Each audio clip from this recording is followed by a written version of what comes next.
आप जरा बात कीजिए, विकल्प के तौर पर अखिलेश यादव खुद को प्रोजेक्ट तो कर रहे हैं या फिर जो दूसरे दल, लेकिन शायद जनता को वो समझ नहीं आ रहा। बिल्कुल, मैं बात करूंगा भारतीय जनता पार्टी के जो प्रवक्ता संजीव मिश्रा मेरे साथ में है। विकल्प के तौर पर तो अखिलेश यादव प्रोजेक्ट कर रहे हैं अपने ऊपर, लेकिन बहुत असर नहीं उसका दिख रहा है, ऐसा क्यों? नहीं, विकल्प है ही नहीं ना। उत्तर प्रदेश की जनता ने विकल्प के आधार पर किसी को रखा ही नहीं है। जिस तरीके से योगी जी ने काम किया, जिस तरीके से जब कोरोना का समय आया तो कोरोना में जब लॉकडाउन हो रहा था, देश की सरकार और प्रदेश की सरकार मिलकर जब लॉकडाउन कर रही थी तो सबको आपत्ति हो रही थी। जब लॉकडाउन धीरे धीरे खोला गया तब सबको आपत्ति हुई। जिस तरीके से मुख्तार अंसारी और अतीक अहमद ने उत्तर प्रदेश में साम्राज्य बनाया था, आज बुलडोजर जब चला है तो उत्तर प्रदेश की जनता को समझ में आया है कि क्या स्थितियां हैं और क्या परिस्थितियां हैं, किन सरकारों ने उनको संरक्षण दे करके उत्तर प्रदेश में इस तरीके का हाहाकार और पापाचार मचा रखा था। आज हाहाकार, पापाचार, अत्याचार, अनाचार और दुराचार से जिस तरीके से योगी जी की सरकार ने अपना काम किया है, मैं कह सकता हूं कि आज जिस तरीके से काम हो रहा है, ये गुंडे, अपराधी, माफिया को पालने वाले, संरक्षण देने वाले, शिक्षा माफिया, ये सब बिल में घुसे हुए हैं और उन्हीं को आपत्ति हो रही है। विकल्प नहीं बन पा रहे हैं, मजबूत विकल्प जिसको कहा जाए उत्तर प्रदेश में जिस तरह के हालात हैं 2022 के चुनाव के लिए, ऐसा क्यों है? एक बात का बीजेपी को धन्यवाद देता हूँ, आरएसएस को धन्यवाद देता हूँ कि इन्होंने योगी आदित्यनाथ को मुख्यमंत्री का फेस बनाया और समाजवादी पार्टी इस बात को लेकर खुश है। कम से कम एक ठाकुर बिरादरी का उन्होंने उनको मुख्यमंत्री फेस बनाया, और अगर ये मुख्यमंत्री फेस बदल देते तो समाजवादी पार्टी के लिए मुश्किलें थीं। विकल्प के रूप में उत्तर प्रदेश ने समाजवादी पार्टी को देखा।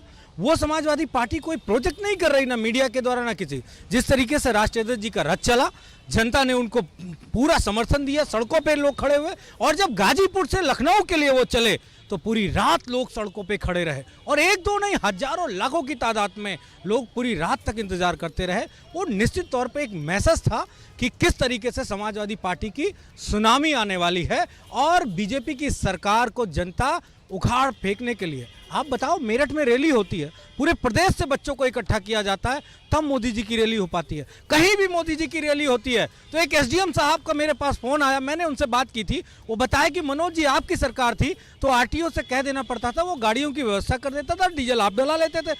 ये पहली ऐसी सरकार है जिसमें गाड़ी भी दो, डीजल भी दो और व्यवस्था भी कराओ भीड़ की। और सरकारी मशीनरी के दुरुपयोग का बड़ा आरोप है, क्या लगता है? देखिए, एक चीज कहना चाहूंगा कि अखलाक पर लाखों करोड़ों रुपए खर्च कर देने वाले भरत यादव पर कभी कुछ नहीं बोलेंगे। भरत यादव की हत्या सिर्फ एक लस्सी के विवाद पर हो जाती है। अखिलेश जी ट्वीट नहीं करते, अखिलेश जी 1 रुपए का भी अनुदान नहीं देते। क्या कभी यादव समाज आने वाले चुनाव में भरपूर जवाब देगा? चोट की वोट का मार मारने वाला है।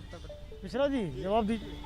नहीं, देखिए, जिस तरीके की बातें हो रही हैं, इनसे इतर अगर बात की जाए तो उत्तर प्रदेश में जिस तरीके से पूर्वांचल एक्सप्रेसवे का वे शुरू हुआ, जिस तरीके से बुंदेलखंड एक्सप्रेसवे शुरू हुआ, कानपुर में मेट्रो शुरू हो गई, और भी जगह पे जिस तरीके से विकास के काम हुए। अरे, शुरुआत हुई थी 2012 में। जब लगता है कि विकास कार्यों की वजह से योगी सरकार का ग्राफ बढ़ा, अखिलेश यादव विकल्प नहीं बन पा रहे हैं?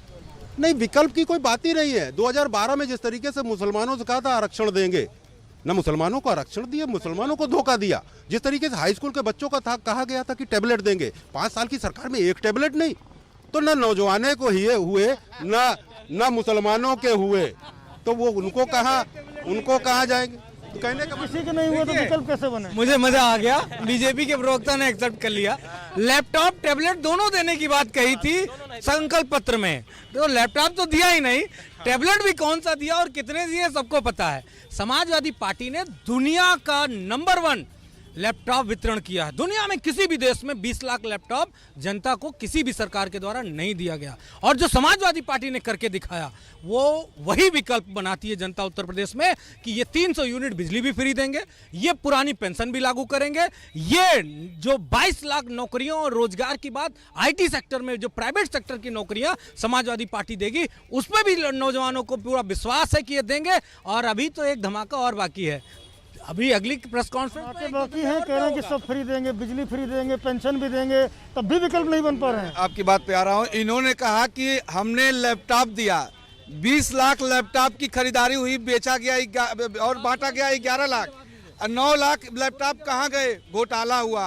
अपराध की बात इन्होंने की तो सुन लीजिए, संगठित गिरोह में 84% अपराध में कमी आई है, 84%, और छोटे अपराधों में 47%। देश में 1947 के बाद और आज तक सबसे ज्यादा इतनी कमी पहली बार उत्तर प्रदेश में हुई है। और इन्होंने कहा कि हमने करके दिखाया। भैया आप करके दिखाए होते तो जाते नहीं और नहीं, सपा जवाब दे।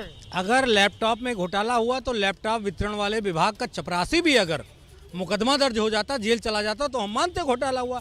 आपके कह देने मात्र से आप टीवी पे बैठो कि फलाने ने घोटाला कर दिया, तो इससे घोटाला नहीं होता है। मैं कहूं श्रीकांत शर्मा जो बैकफुट पे बीजेपी ने कर लिया, क्यों कर लिया पता है?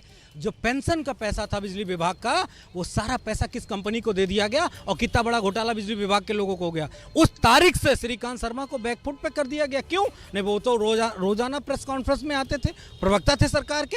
लेकिन बीजेपी ने जो घोटाले किए हैं, सत्ता आने के बाद एक एक घोटाले का पर्दाफाश समाजवादी पार्टी करेगी और बुलडोजर वही रहेगा, ड्राइवर बदलेगा और दिशा बदलेगी। ड्राइवर बदलेगा, दिशा बदलेगी, बड़ी बात कर रहा हूँ। पीएफ घोटाला भी उठा रहा है। नहीं, देखिए जिस तरीके की बातें कर रहे हैं, अब इन्होंने कहा कि लैपटॉप और टैबलेट दे दिए। एक टैबलेट 5 साल की सरकार में इन्होंने नहीं दिया, और मुसलमानों से कहा था आरक्षण देंगे, 5 साल में कोई काम नहीं किया। उसका इनको 2017 में इनको प्रत्यारोप की बात है। दोनों ही दल एक दूसरे की सरकारों पर उंगलियां उठा रहे हैं। वो समाजवादी पार्टी के लोग अपनी पीठ ठोक रहे हैं कि हमने बहुत अच्छा काम किया, तो भारतीय जनता पार्टी के लोग अपनी तारीफ कर रहे हैं कि बहुत बढ़िया काम किया। तो ये शिरीन आपने देखा किस तरह से राजनीतिक दलों के लोग हैं जो अपनी अपनी प्रतिक्रिया। लेकिन